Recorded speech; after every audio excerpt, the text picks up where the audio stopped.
Özüvama baramda seni görümde hayran etti gül cemala Yılgıranda gülüm Genç hanım.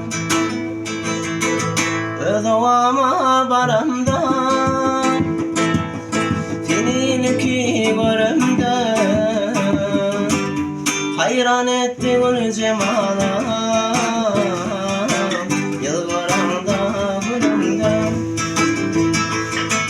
Kara taşlarım örüm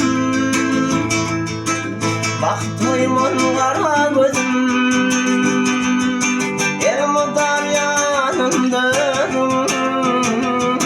Yalvarımda gülümde Gölledim bağın içinden Gölledim aylar içinden